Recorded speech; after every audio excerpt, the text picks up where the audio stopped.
Hey you guys. Okay, so on this video I'm going to be talking to you guys about some mistakes that I made in my cleaning business when I first started out. Okay, and we're also going to go over some things that I did to avoid from making these mistakes again. Okay, so you're a new business owner and you are bound to make mistakes. Okay, it's not the end of the world. I do coaching calls with people all the time, and when those mistakes happen, some of y'all are too hard on yourself. Trust me. You probably went through some of these same mistakes, or you're probably going through some of these same mistakes right now. So I just want you to know that it's normal. We're cleaning business owners, and we are bound to make these mistakes. All right? Let's go. The first mistake I want to talk about that I made in my cleaning company is not following up with my clients. Yep, that's right. So when I first started out, I started to get real busy. I just remember I had a contract over here, a contract over there. I hired a person to handle an account for me. And when I saw that that person was doing really, really good in that account, I kind of got distance. I was like, okay, well, you know what? He handling that over there. I'm going to go ahead and work on this over here, this account over here, because the clients never complained about anything. Well, he was screwing up in that building. And I didn't know because I did not follow up like I was supposed to. Okay, so being that I didn't follow up, I ended up getting a call later on down the line with we decided not to go with you guys anymore. And I was like, why not?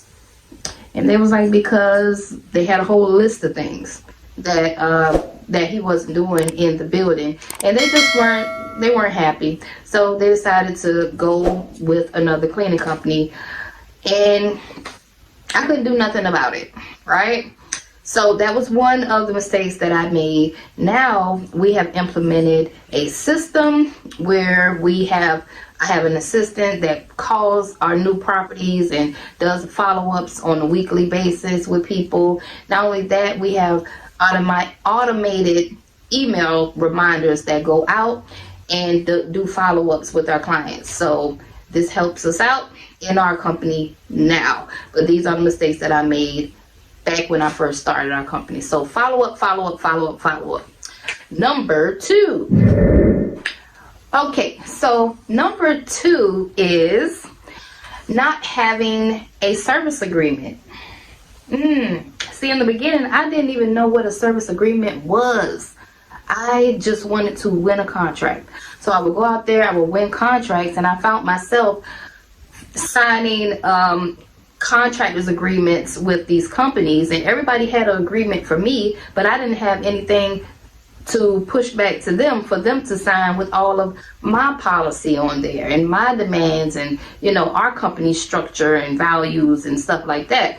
So you need a service agreement, something to protect you.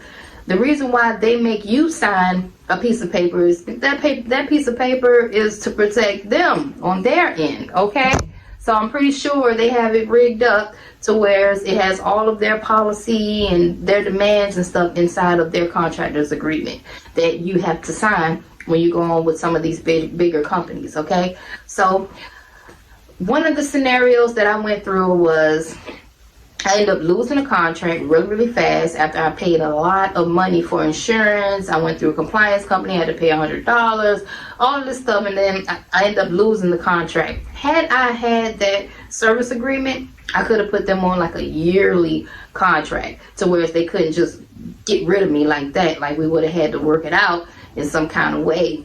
Not only that, but your service agreement, very lucrative, because you can put down your scope of work, everything that you're supposed to be doing for that client inside of that service agreement, so they can't come back later on down the line and say your cleaners didn't do these big large windows for us front and back, they didn't get clean. And then you could just revert back to the service agreement and say we didn't agree to doing big large windows in this service agreement.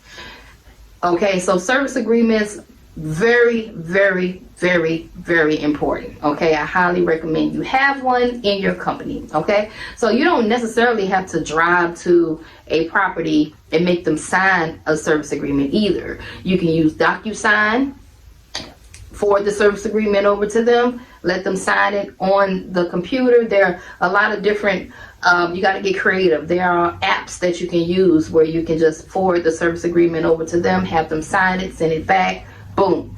But that's what every company needs, I feel. Service agreement. I don't care how small the contract is or how big it is. You need to have one, okay? Number 3. Okay, so number 3 is not staying compliant with my insurance. I talked about this before, and I'm going to keep talking about it so that you guys can make sure that your business insurance does not collapse.